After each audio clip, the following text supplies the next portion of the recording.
السلام علیکم ورحمۃ اللہ وبرکاتہ نحمدہ ونصلی علی رسولہ الکریم اما بعد فاعوذ باللہ من الشیطان الرجیم بسم اللہ الرحمن الرحیم۔ ناظرین، آج ہم بہت ہی اہم شخصیت کا انٹرویو کرنے کے لیے جا رہے ہیں، اور وہ بھائی جان انہوں نے گلوکاری چھوڑ کے انہوں نے مسلک اہل حدیث قبول کیا ہے، تو آج ہم ان کا انٹرویو کرنے کے لیے جا رہے ہیں۔ یہ انٹرویو بہت ہی اہم ہونے والا ہے، تو ہم ان سے پوچھیں گے کہ انہوں نے مسلک اہل حدیث کیسے قبول کیا، تو گلوکاری سے مسلک اہل حدیث تک کا ان کا سفر کیسا رہا، اور آج کن حالات میں ہیں، اور آج کل کیا کر رہے ہیں، اور ذریعہ آمدن کیا ہے۔ تو آج ہم ساری بات چیت ان سے کریں گے، تو پوچھیں گے کہ وجہ کیا بنی اور کیوں انہوں نے گلوکاری کو چھوڑ کے اتنے عیش و آرام کی زندگی چھوڑ کے انہوں نے مسلک اہل حدیث قبول کیا۔ تو بنے رہیے ہمارے ساتھ آخر تک، تو انشاءاللہ اگلی ویڈیو میں ملاقات ہوتی ہے۔ السلام علیکم۔ تو ناظرین، انتظار کی گھڑیاں ختم ہوئی، ہم نے جس جگہ انٹرویو کرنا ہے ہم اس جگہ پہنچ چکے ہیں، تو جڑے رہیے ہمارے ساتھ آخر تک۔ یہ انٹرویو بہت ہی اہم ہونے والا ہے، اور یہ ہمارے چینل علماء اہل حدیث قصور پر پہلا انٹرویو ہے، اور آپ لوگوں کی پیار اور محبت اس طرح بنا رہا تو انشاءاللہ ہم انٹرویو کا سلسلہ جاری رکھیں گے۔ تو آئیے انٹرویو شروع کرتے ہیں۔ آگے بڑھنے سے پہلے ویڈیو کو لائک کریں، ویڈیو کو شیئر کریں، اپنی رائے کا اظہار کمنٹ میں لازمی کریں، اور چینل کو سبسکرائب کریں۔ جزاک اللہ۔ نحمدہ ونصلی علی رسولہ الکریم اما بعد فاعوذ باللہ من الشیطان الرجیم بسم اللہ الرحمن الرحیم۔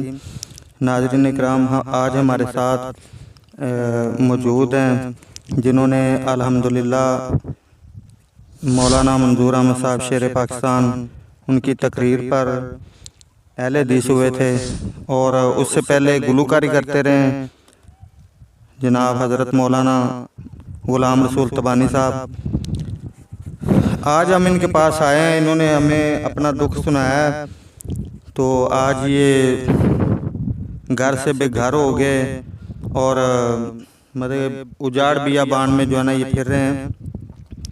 میں بھائی محمد علی سے جو ہے نا ریکویسٹ کروں گا کہ آس پاس دکھائیں ذرا کس طرح کا ماحول ہے جس جگہ پہ آگے بیٹھے ہیں۔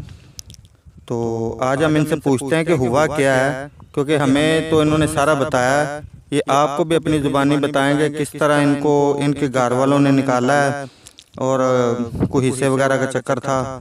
تو باقی انشاءاللہ ان سے پوچھتے ہیں، اس کے بعد جو ہے نا انشاءاللہ آپ سے رابطہ کرتے ہیں۔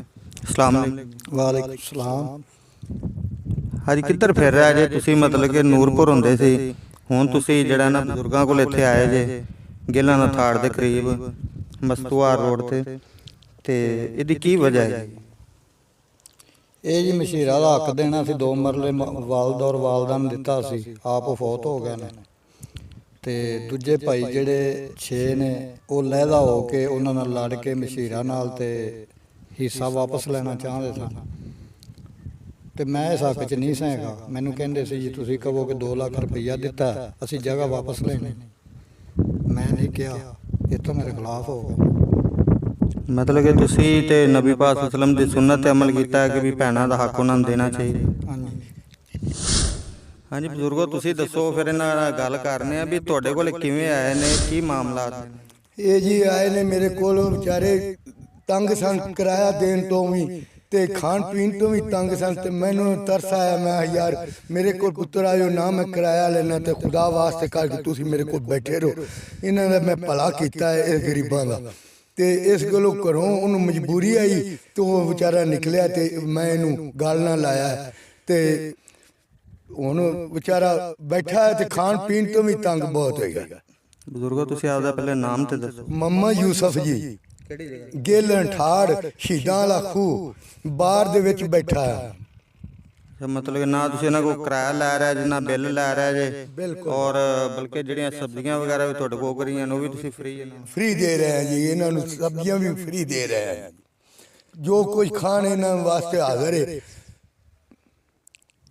ਸਾਥੀਆਂ ਅੱਗੇ ਰਿਕਵੈਸਟ ਹੈ ਕਿ ਜਿਹੜਾ ਨਾ ਇਹਨਾਂ ਦੇ ਨਾਲ ਕੋਈ ਤਾਵਨ ਜ਼ਰੂਰ ਕਰੋ ਤਾਂ ਕਿ ਜਿਹੜਾ ਨਾ ਇਹ ਆਪਦਾ ਨਿਜ਼ਾਮ ਸਿੱਧਾ ਕਰ ਸਕਣ ਔਰ ਦਰ ਦੇ ਧੱਕੇ ਖਾਣ ਤੋਂ ਜਿਹੜਾ ਨਾ ਉਹ ਬਚ ਜਾਣ।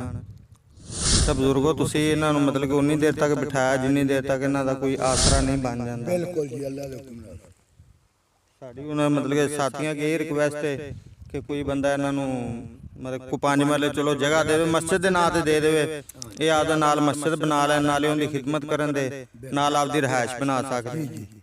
ਮੈਂ ਤਾਂ ਆ ਵੀ ਇਹਦੀ ਉਤਾਂ ਨਾ ਵੀ ਕੋਈ ਮਸਜਿਦ ਬਣਾ ਲੈਣ ਜਾਂ ਕੋਈ ਰਿਹਾਇਸ਼ ਕਰ ਲੈਣ, ਕੋਈ ਜਗ੍ਹਾ ਲੱਭ ਜਾਏ ਕਰੋ ਤੇ ਵਿਚਾਰੇ ਆਪਦਾ ਟਿਕਾਣਾ ਕਰ ਲੈਣ ਇੱਥੇ।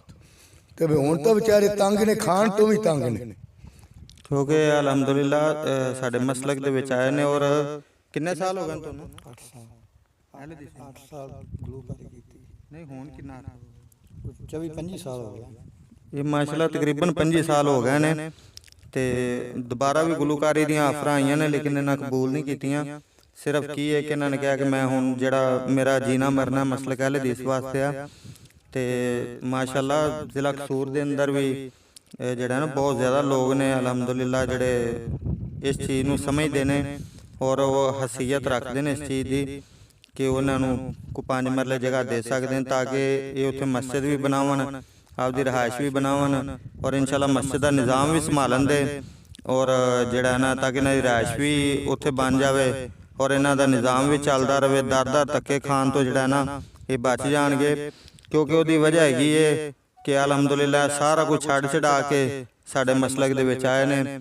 ਅਗਰ ਇਹ ਦੁਨੀਆਦਾਰੀ ਦੀ ਤਰਫ ਜਾਂਦੇ ਤੇ ਇਸ ਟਾਈਮ ਕਮ ਅਜ਼ ਕਮ ਵੀ 25-30 ਕੋਠੀਆਂ ਇਹਨਾਂ ਦੀ ਆਪਦੀਆਂ ਹੁੰਦੀਆਂ ਕਿਉਂਕਿ ਜਿਸ ਗੁਲੂਕਾਰ ਦੇ ਨਾਲ ਜਾਂਦੇ ਸੀ ਅਸੀਂ ਉਹਦਾ ਨਾਮ ਵੀ ਵੀਡੀਓ 'ਚ ਨਹੀਂ ਲੈਣਾ ਚਾਹੁੰਦੇ।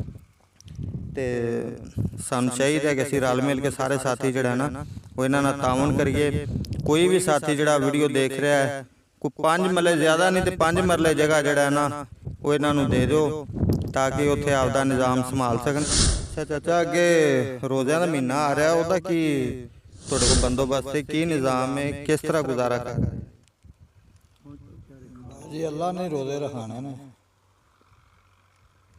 ਮਤਲਬ ਕਿ ਹੁਣ ਤੇ ਕੁਝ ਵੀ ਨਹੀਂ ਹੈ ਖਾਣ ਪੀਣ ਨੂੰ, ਕੋਈ ਵੀ ਚੀਜ਼ ਕੋਈ ਸਿਸਟਮ ਨਹੀਂ ਕਿਉਂਕਿ ਘਰ ਤੇ ਅਸੀਂ ਤੇ ਦੇਖ ਕੇ ਆਏ ਹਾਂ ਔਰ ਅਸੀਂ ਕਦੀ ਵੀ ਇਹ ਨਹੀਂ ਕੋਸ਼ਿਸ਼ ਕੀਤੀ ਕਿ ਕਿਸੇ ਦੀਆਂ ਤਸਵੀਰਾਂ ਲਾਈਏ ਜਾਂ ਕੁਝ ਵੀ ਲਾ ਕੇ ਤੇ ਜਿਹੜਾ ਨਾ ਉਹਦੇ ਹਾਲਾਤ ਵਿਖਾਈਏ ਤਾਂ ਕਿ ਆਸ-ਪਾਸ ਦੇ ਲੋਕ ਜਿਹੜੇ ਨੇ ਉਹ ਉਹਦੇ ਨਾਲ ਮਤਲਬ ਕਿ ਟਿਚਕਰਾਂ ਤੇ ਮਜ਼ਾਕ ਕਰਨ ਕਿ ਯਾਰ ਤੇਰੀ ਵੀਡੀਓ ਵੇਖੀ ਸੀ ਤੇ ਇੰਜ ਤੂੰ ਕਰਦਾ ਪਿਆ ਇੰਜ ਨਹੀਂ।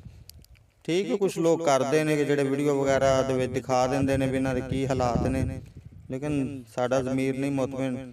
ਕਿਸੇ ਨੇ ਅਗਰ ਤਾਵਨ ਕਰਨਾ ਹੁੰਦਾ ਹੈ ਉਹ ਕਰ ਦਿੰਦੇ ਨੇ, ਨਹੀਂ ਕਰਨਾ ਹੁੰਦਾ ਉਹਦਾ ਕੋਈ ਮਸਲਾ ਨਹੀਂ। ਤੇ ਬਾਕੀ ਇਹ ਵਾਕਈ ਹੱਕਦਾਰ ਨੇ ਇਹਨਾਂ ਦੇ ਨਾਲ ਜਿਹੜਾ ਨਾ ਉਹ ਜ਼ਰੂਰ ਤਾਵਨ ਕਰੋ। ਤੁਸੀਂ ਗੁਲੂਕਾਰੀ ਕਿੰਨੀ ਦੇਰ ਕੀਤੀ? 8 ਸਾਲ। 8 ਸਾਲ ਗੁਲੂਕਾਰੀ ਕੀਤੀ ਤੇ ਅਹਿਲ ਹਦੀਸ ਫਿਰ ਕਿਵੇਂ ਹੋਏ ਜੇ ਮਤਲਬ ਕਿ ਮੌਲਾ ਮਨਜ਼ੂਰ ਸਾਹਿਬ ਦੀ ਤਕਰੀਰ ਤੋਂ ਥੋੜਾ ਵਾਕਿਆ ਸਾਨੂੰ ਦੱਸੋ। ਇਹ ਜੀ ਭੀਲਾ ਠਾੜ ਹੈਗਾ, ਉੱਥੇ ਮੇਲੇ ਤੇ ਆਏ ਸੀ ਪੰਨੇ ਸ਼ਾਹ ਦੇ, ਉੱਥੇ ਜਲਸਾ ਹੈਗਾ ਸੀ ਮੌਲਵੀਆਂ ਦਾ।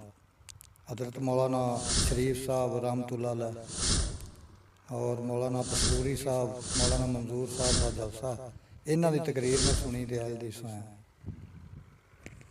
ਉਸ ਤੋਂ ਬਾਅਦ ਫਿਰ ਕਿੱਥੇ ਰਹਿ ਜੇ? ਉਸ ਤੋਂ ਬਾਅਦ ਜਿਹੜਾ ਅਹਿਲ ਹਦੀਸ ਹੋਣ ਤੋਂ ਬਾਅਦ ਉਸ ਤੋਂ ਬਾਅਦ ਮੌਲਾਨਾ ਮਨਜ਼ੂਰ ਅਹਿਮਦ ਸਾਹਿਬ ਨੇ ਮਦਰਸਿਆਂ 'ਚ ਵੀ ਪਾਈ ਰੱਖਿਆ ਤੇ ਬਾਅਦ 'ਚ ਫਿਰ ਉਹਨਾਂ ਦੇ ਨਾਲ ਵੀ 4 ਸਾਲ ਮੈਂ ਰਿਹਾ, ਉਹਨਾਂ ਦੇ ਘਰ ਦੇ ਅੰਦਰ ਖਿਦਮਤ ਵੀ ਕਰਦਾ ਰਿਹਾ ਉਹਨਾਂ ਦੇ ਵਾਲਦੈਨ ਦੀ।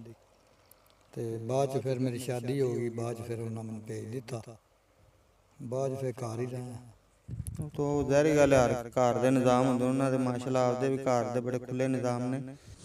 ਅੱਛਾ ਕੋਈ ਅਗਰ ਤਾਵਨ ਕਰਨਾ ਚਾਹੁੰਦਾ ਬੰਦਾ ਤੇ ਉਹ ਤੁਹਾਡੇ ਨਾਲ ਕਿਸ ਤਰ੍ਹਾਂ ਰਾਬਤਾ ਕਰਦਾ?